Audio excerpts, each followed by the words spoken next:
You are listening to the Wool Academy podcast. This is episode number 59. Hello and welcome. My name is Elisabeth van Delden, and once a week we talk to an industry expert from the wool industry supply chain from farm to fashion and beyond, delivering strategies and insights to be successful in wool and showcasing those beautiful stories wool has to tell. As I record this episode, I just returned from Port Elizabeth in South Africa, where I attended the IWTO Wool Roundtable. IWTO was so kind to allow me to record some of the speakers of the event, and one of the great speakers was Cobus Oosthuizen.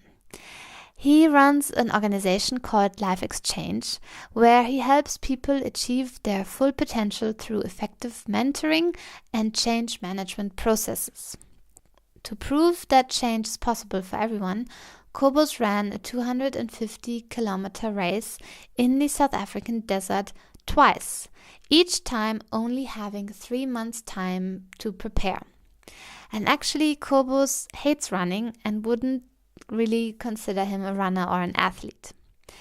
And in one of the races, he also wanted to prove the wool industry wrong about the claims we are making about wool. So he ran the 250k through the desert in a wool t-shirt, testing if wool was actually keeping you cool or protecting you from UV radiation or being odor resistant. Cobus has a wonderful way of telling his story, and I'm sure you will enjoy this live recording from the IWTO Wool Roundtable that was held on the 7th and 8th of December 2017 in Port Elizabeth in South Africa. Cobus also showed a few videos in the beginning of his presentation, and I did cut them out, so just to make it easier for you to follow. But you might notice that the transitions aren't as smooth. Now, without further ado, find out if Cobus actually succeeded to prove the wool industry wrong and listen to his wonderful story. Yeah, thank you. It's great being here. Maybe just a disclaimer before I start. This is the first time ever I heard about sheep and pain relief. So clearly I don't know anything about sheep and wool, all right? So that's my first disclaimer. Also, I'm going to mention something about running, but I'm not an athlete. And so with that disclaimer in place, Klaus, no questions. All right.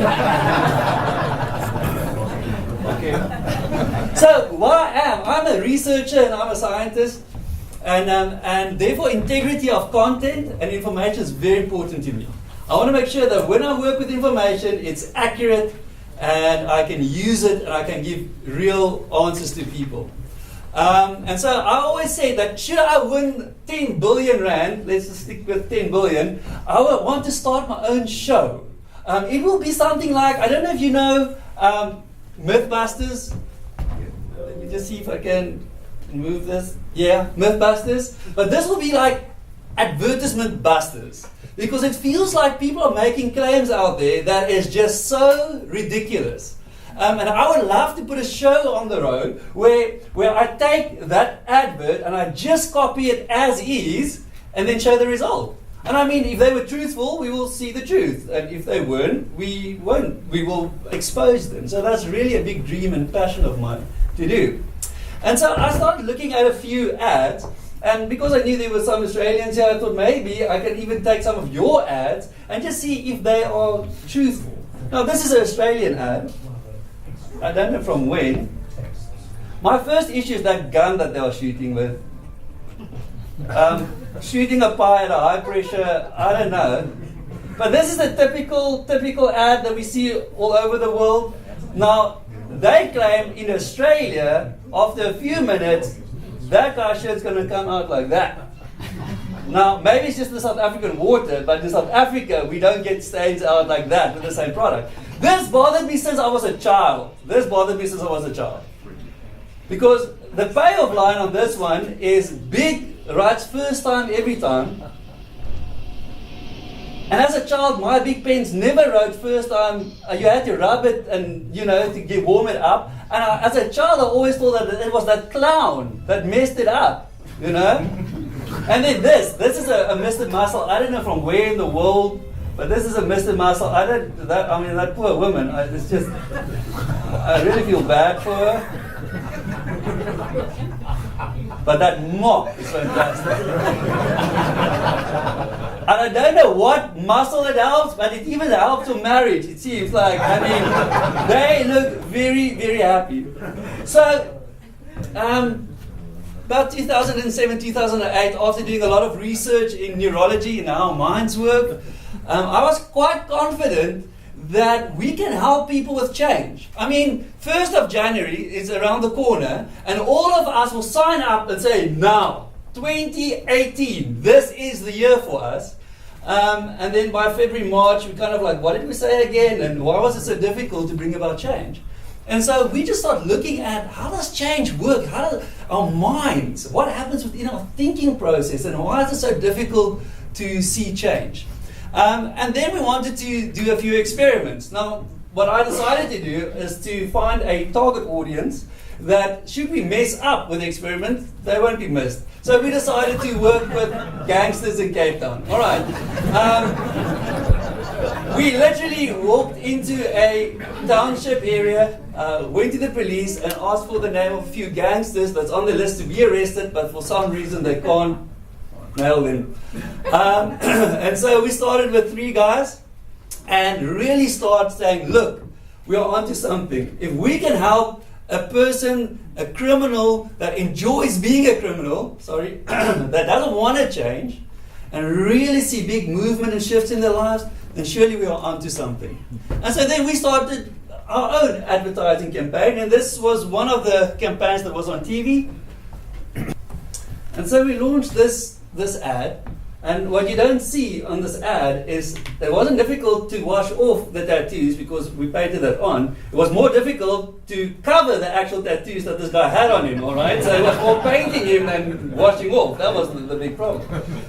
But we launched this ad, and then people said, is this really true? Is this really true?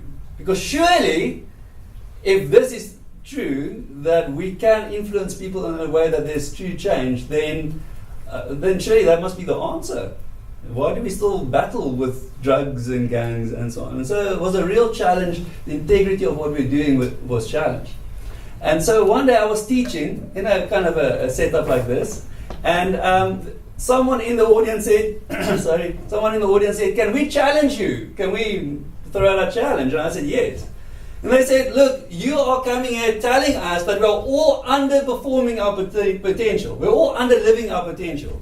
You are telling us that if you just understand how your mind functions, that you can perform on much higher levels. And I said, absolutely yes. And they said, then show it to us. And I said, what's the challenge? They asked me, what do you enjoy? I said, well, I live in Cape Town, so I surf, I kayak, I scuba dive, I love the ocean, I love the coolness of the weather in Cape Town. I said, that's me. They said, what do you not enjoy? I say, anything to do with suffering, like running. You don't like, why would you want to just run? And it's boring, getting warm. And they said, okay, well then this is the challenge. We want to find something where you're going to run in very hard conditions. And I said, okay, that's fine. So they said, all right, we want to sign you up for a 250 kilometer run. It is a desert race, so you run in the desert. It is a self-sufficient race, so you're not allowed to get any support from other people. You just need to run and make it, and hopefully not die in the process. And they said, oh, and by the way, you've got 3 months to prepare for this. Now, at that stage, I've never ran a race in my entire life. I mean, I didn't know what a half marathon was even.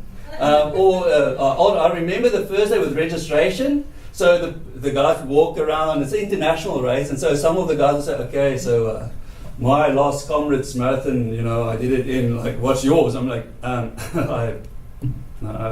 never ran the Comrades. And they say, okay, all right, but what about the 2 Oceans ultra marathon? I'm like, nope. They're like, okay, what's your marathon time? I'm like, never done a marathon before. And they're like, you do realize that you're going to run an ultra marathon every day for 6 days in the worst conditions ever. I'm like, yeah, but ignorance is bliss, I guess. I don't know. But I didn't know how to prepare myself mentally for it. The furthest I've ran, just to see how my kid sit on me, was 13 kilometers before that race, and then my knee got sore, so I was like, okay, I need to stop with my intensive exercise. But I wanted to put my money where my mouth was. Integrity is so important to me. And I will not teach people stuff if I'm not willing to put my life on it. So I just made a quick clip of my first race, compliments of super sport. I just cut and paste a little bit. So let's quickly have a look, just to give you an idea of what this race entails. All right, so it wasn't easy. Let me just say that it was one of the toughest things that I have done in my life. I passed out twice in that race, and I remember waking up going like, where am I? It's a crazy, crazy race. But I came back and I proved what I wanted to prove. And my belief is that every single one of you can run that race. No problems. We are under-living our potential. We are under-living our capability. If you just understand a little bit of what you are capable of, it will just blow your mind. So we came back, and people said, okay, Cobus, if you guys can do this with gangsters, what can you come and do in our company with our managers and our staff and our other people? Because often they act like gangsters. And so can you come and do something for the corporate world, since you are focusing so much on the social side? And we said, yeah, sure, and quickly made a few sums, and we said, well, CEOs and gangsters think very similar anyway, so sorry, I get to buy CEOs. And so we literally just said, yes, let's do it. But it was so interesting going into the corporate sector with all our information, because the business world is doing things counterintuitive. It's the weirdest thing that I've ever seen in my life. I mean, most of you that's got a car and a house and maybe even a farm, or I don't know what you have, works with budgets and assets of at least a minimum of R1 million and more. All right? In your daily life. That's what you do. You just manage it every day, and it's going pretty well because you're still alive, you're still sitting here. But the day when you walk into a company, you need to write out the purchase order slip and get permission to buy toilet paper. It is just crazy how our businesses and real life is just so different in the way we are doing things. And what we find in real life, in how you manage your life, is we learn and adapt. I just mentioned toilet paper, so let me just stick with toilet paper. I mean, if you buy toilet paper and it doesn't work for you, then you learn and you adapt. You find something else, all right? You buy another brand. But companies doesn't work that way. They work on predict and control. Predict and control. We want to predict the future, and then I'm going to control the process to get there.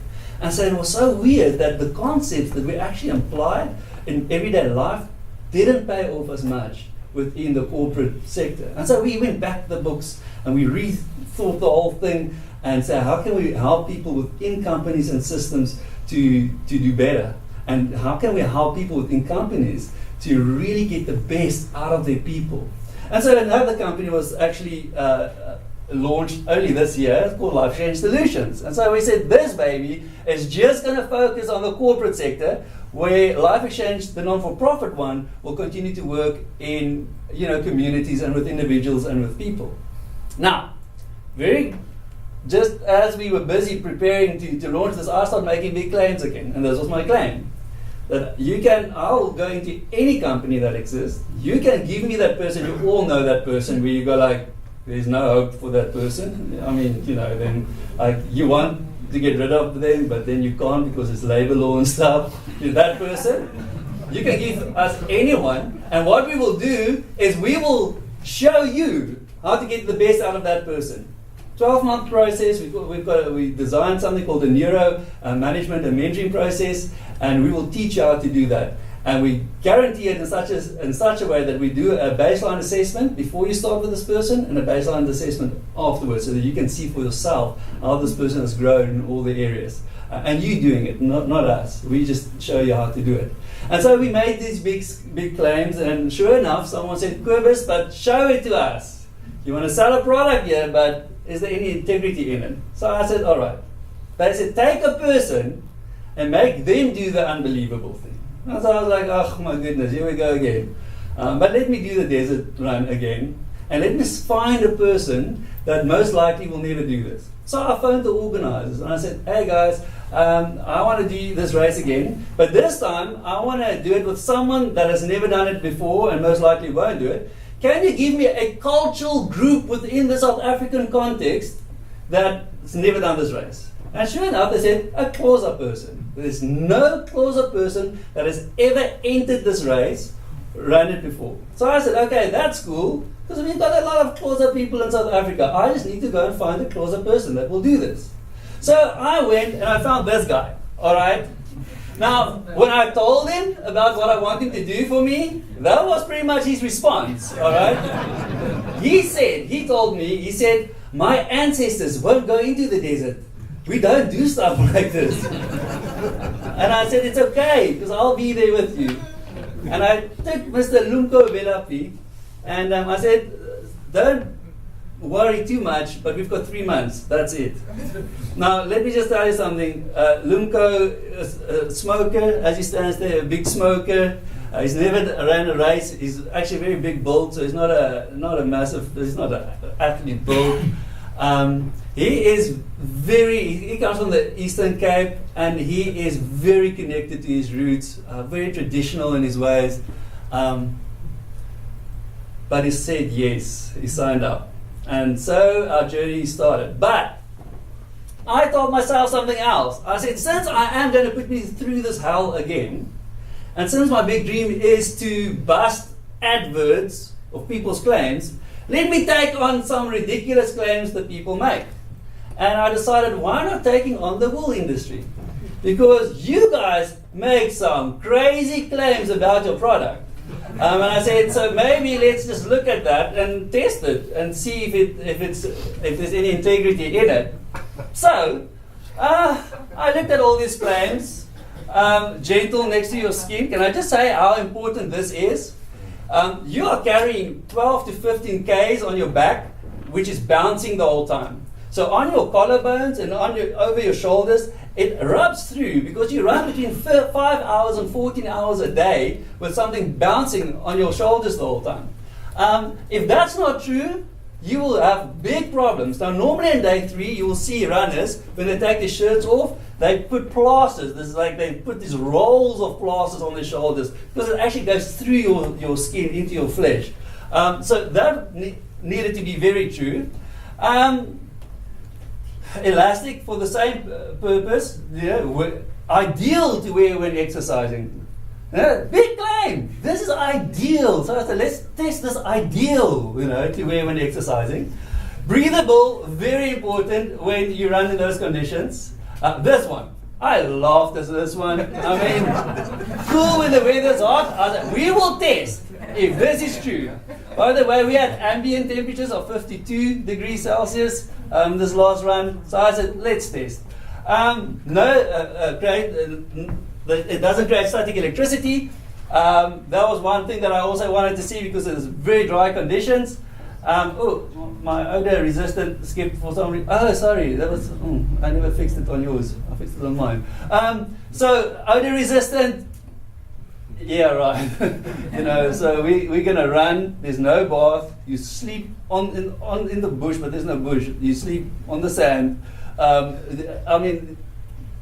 One shirt, that's all you've got. So I wanted to test that odor resistant. Stain resistant is something I really wanted to see. It attracts less dust, but all you do there is you are in the dust, so that's something I wanted to see. And then also this big claims of being UV resistant or radiation that it reflects back. So that was kind of my own advert buster, and I really wanted to come back saying like, big claims guys, big claims.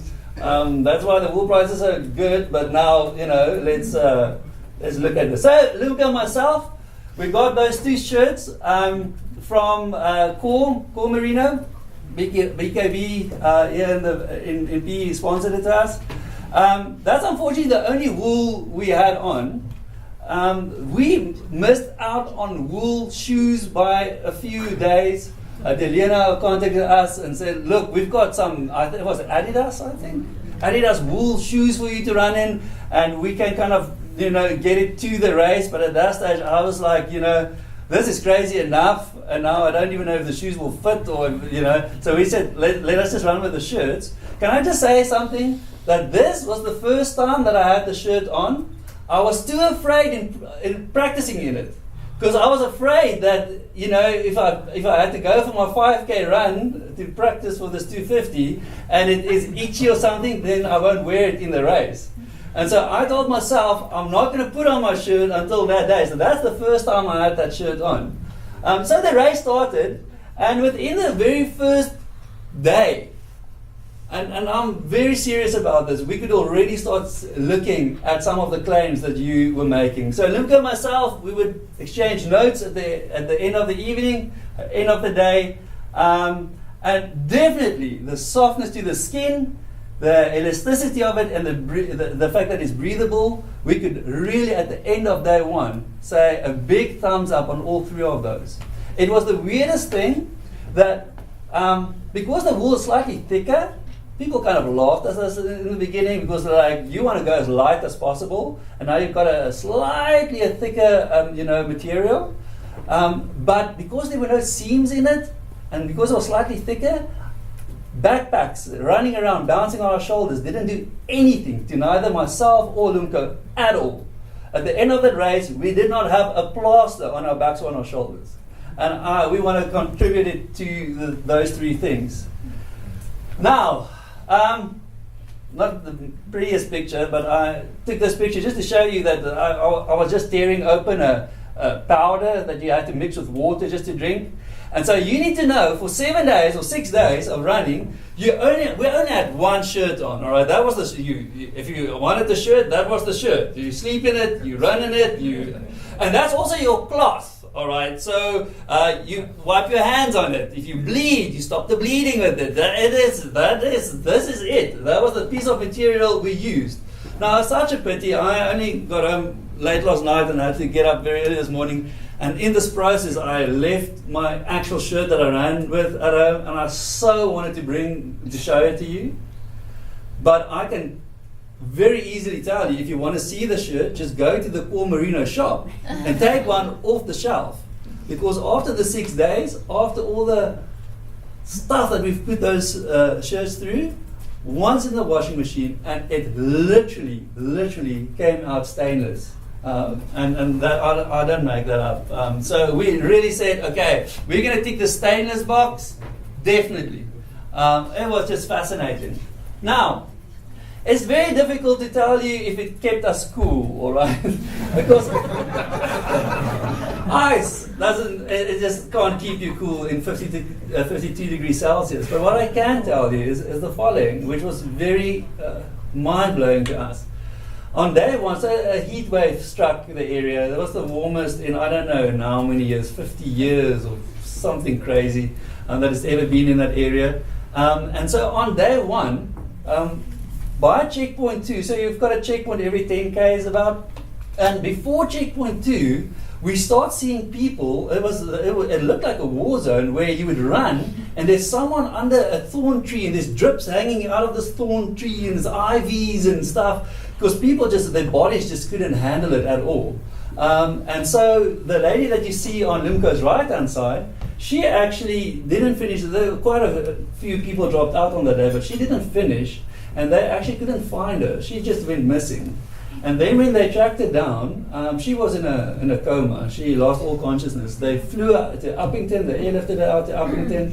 Uppington said, they actually can't help. And then they airlifted her to Universitas Hospital in Bloemfontein, where she stayed for 3 weeks in a coma.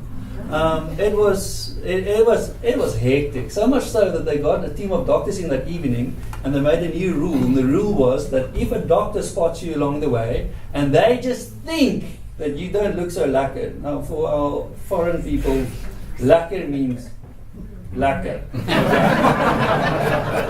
So if it just seems like you're not looking that well, they're going to pull you from the race. And so all that I can say is, yes, we were super hot. But there were people in very thin little shirts that dropped out of this race, and somehow with a wool shirt, which everyone says, why did you choose those dark colors? It was so dark. Well, the only three options was that color, navy blue or black. So that was the lightest color, by the way.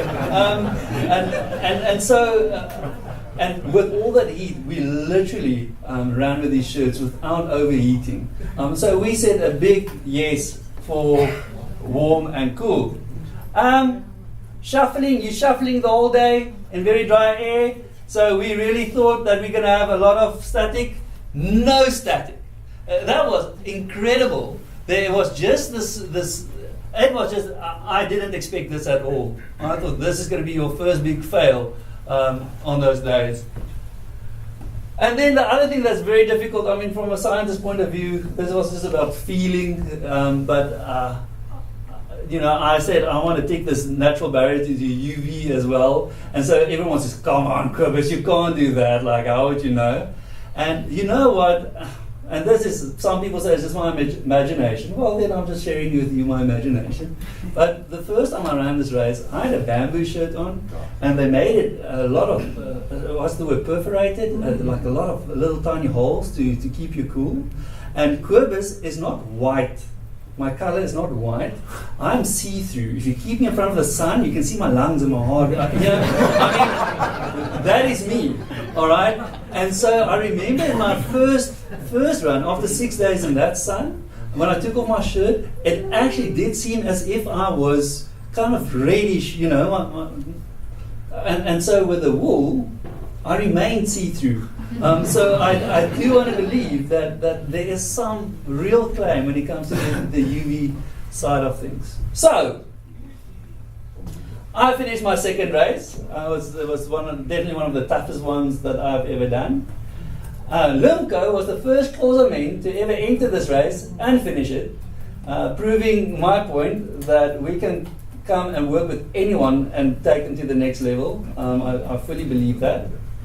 And your product, we gave it 10 out of 10. We just thought it was the most amazing product to experience and to run with. Cobus, what about the odor resistant? Well, to hug someone like this after 6 days without taking a bath, it's odor resistant. Okay, so we had to give it a big tick there. You know what? I went out to prove you wrong. It was my mission to see what you claim holds any integrity. And I can stand before you today and say that you are in a significant, amazing business. Way more significant what you maybe realize. Can I maybe just quickly ask, what's the difference between success and significance? You know? Success? Achievement. Yeah. Significance? Identity. How many of you recall it was 2007, Miss South Africa, 2007. Come on, South Africans. 2007, Miss South Africa. Okay, I also don't know who it was, but this is what I want you to know. Whoever that person was, I mean, she went to one or other farmer, Buddha thing, and then she got chosen to be the lady of the day because someone spotted her talent or I don't know what. And then she entered this competition, Miss South Africa. And there in this competition, the public voted, and they voted her in that she's one of the finalists. And then she went to Sun City, and there she walked out, and oh, it was a red carpet, it was beautiful. And then she got onto the stage, and she had to answer world peace when they asked her what she wants. And she had to do all the stuff. She had to wear this red swimming suit thing and walk on very high heels downstairs and stuff. I mean, and then she was chosen to be Miss South Africa 2007, and she had to go and represent South Africa in the Miss World contest. Very, very successful. But we don't even know who it was. We can't even recall her name. Can you remember a teacher at school that meant a lot to you? Significance. Significance. And what I want to tell you is that what you are busy with currently, I hope there's a lot of success in it. But I want to tell you that the significance just overweigh.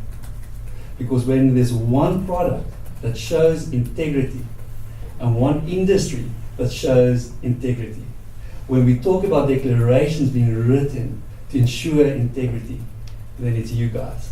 So I want to applaud you for doing a fantastic work. Thank you. And I need to say, I want to thank Cape Wool's. They made it possible for us. We've only spoken over the phone while I was putting in fuel and all this craziness, so it's actually nice to see you in person. For Cape Wool's, the NWGA, this is the weirdest organization. I've been involved with them for the last 10 years, and I don't know anything about wool or sheep or anything, but I just love them. I do wear slippers that I bought from them, and then also Paul Marino for sponsoring those shirts. They are fantastic, so maybe give them a massive applause as well.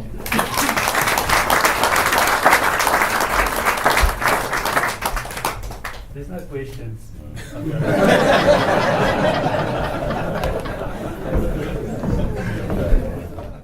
Hopefully you enjoyed this presentation and this inspiring story of Cobus from Life Exchange. If you want to find out more about Cobus and his company, go to the show notes at elisabethvandelden.com/059.